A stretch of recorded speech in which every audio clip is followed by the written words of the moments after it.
I'm ESG Clarity Deputy Editor Natasha Turner, and we're very excited to reveal the winners of Majedie Asset Management's Next Gen Investing competition today. In this video, we'll be speaking to the winning team of university students, as well as Majedie CEO Rob Harris. But first, here's Majedie Equity Analyst Emily Barnard to introduce the competition. Majedie's Next Generation Investor Competition is a 6-month portfolio management competition and stock picking competition, which we first introduced in 2020, and it's for female university undergraduate students. Each team is given a notional £25,000 to invest in a paper portfolio of global stocks that they pick themselves. The winners of the competition have their paper profits and an additional £5,000 donated to the charity of their choice. Now, throughout the competition, each team is assigned a mentor, and I've been a mentor for the last 2 years, and it's such a fun process.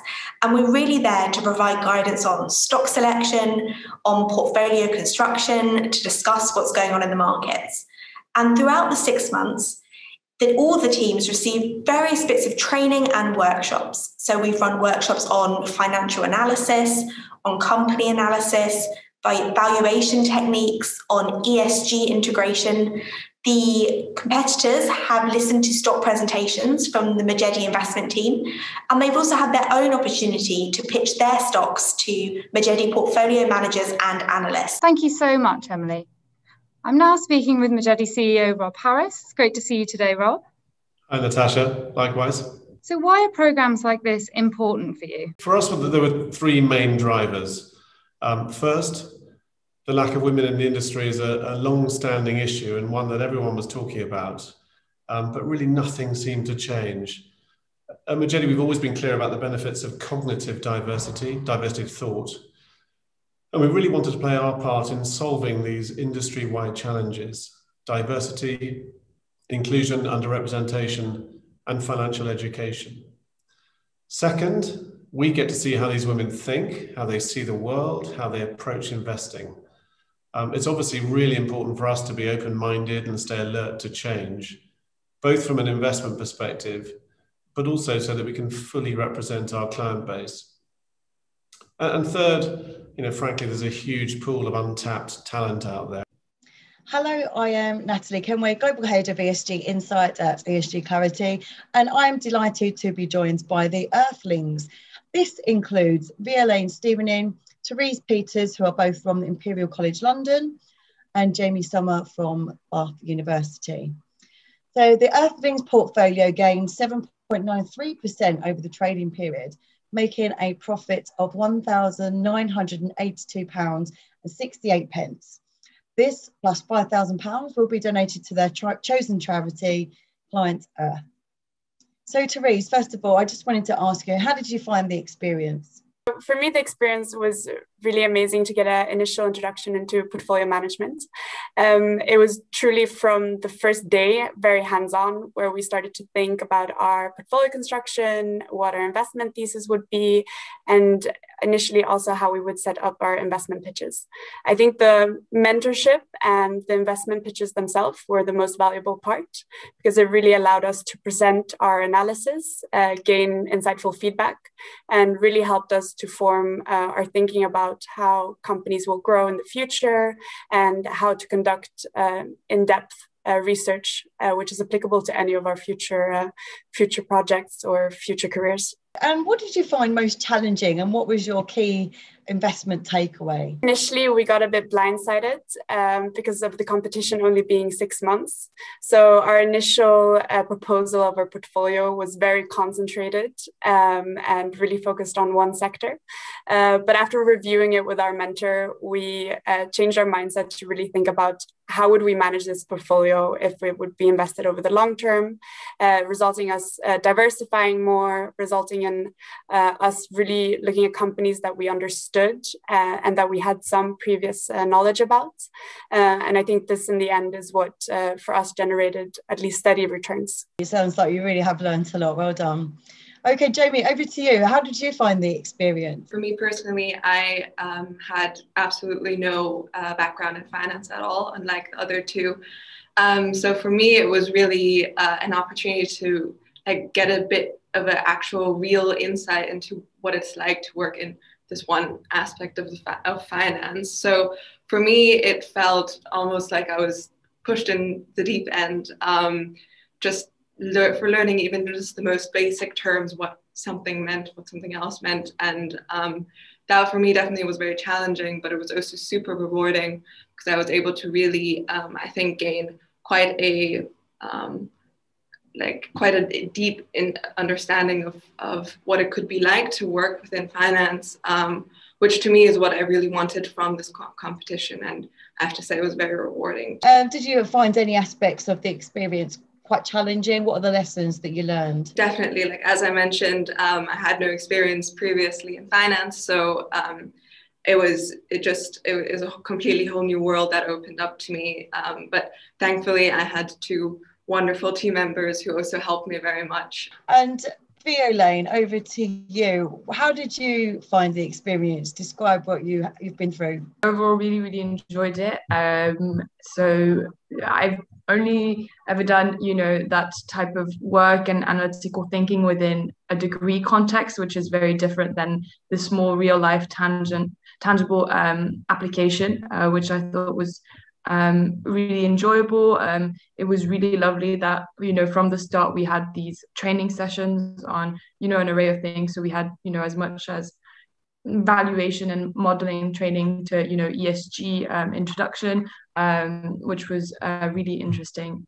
So yeah, I really enjoyed the experience. What did you find most challenging? What was your key investment takeaway? What I found most challenging was the fact that the competition is only 6 months.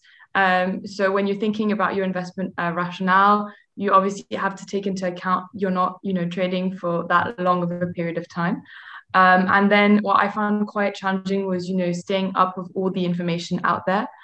So there's a lot available, and it's quite easy to get caught up in all the reports published by, different analysts and different articles, and, how many multiples are available online.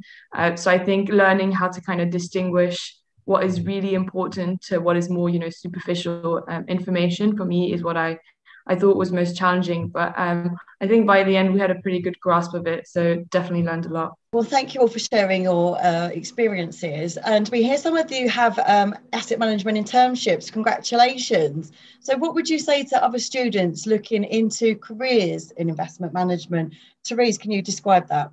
I would definitely say, firstly, if you're still studying, to apply to Majedie, because it's a great first experience to really understand what portfolio management is about and how it sits within asset management. And then I believe that there are a lot of current internships and graduate roles out there. It's really just gaining the first experience to understand where you yourself want to sit within asset management. I myself am currently sitting working within an ESG team, which is specialized on clean energy transitions, so investments in that sector. And for me, being with the new movement of more reporting coming out and really incorporating ESG aspects into the investment process is truly fascinating. And I'm very excited to continue on this path in my future career.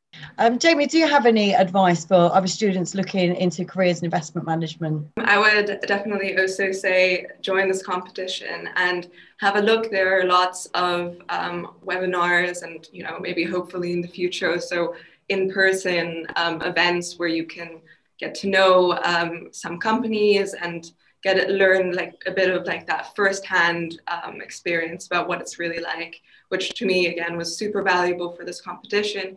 Like really try to find some things where you can actually see what the work would be on a daily basis. And Violaine, what would your advice be to students looking into careers in investment management? And please share about your internship. So I would say, there's a lot available out there in terms of resources online. And if it's an industry you're curious about, definitely go do online trainings, meet people, network as much as you can, because that's really how you learn.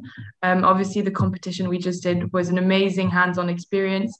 So, if you have the time and you have some teammates or people who'd be interested in doing it, I would definitely sign up.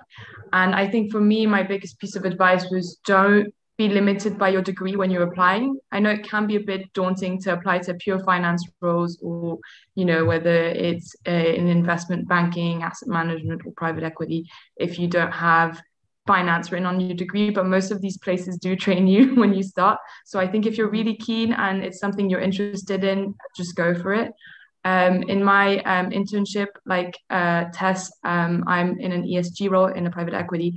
And it's been just really, really interesting to look at synergies between obviously what we've studied previously and ongoing deals and what's going on in our portfolio companies. But yeah, just put yourself out there. So finally, Emily, what are your closing thoughts on this year's competition, and how do you think it and financial education in general further responsible capitalism? There are really two facets to responsible capitalism. There's how we integrate ESG into our investment process, and there's also how we operate as a business. And to us, they're very much both part of responsible capitalism. In terms of how we integrate ESG into our investment process, this is something that we've introduced to the women taking part. So we take a materiality-based ESG integration approach and really encourage our holdings to think about their key risks and their key opportunities, and to think about these critically. We engage through the life cycle of our investments. And this approach is something that we've introduced to the women through ESG integration workshops and continually through the competition, through the mentoring. And so we hope that this competition in that sense has helped to further responsible capitalism through introducing these concepts to people that might not have come across them before. In terms of financial education in general, I think that the last couple of years has been really interesting and devastating for a couple of reasons. And it's really brought, I think, two things to the fore. One is health security, but the other is also economic security and financial resilience. And I think that there appears to be a growing awareness of the importance of the role of financial education in building that financial resilience. And so we're trying to play our part as a boutique in contributing to financial education that hopefully starts to build up greater financial resilience in the system.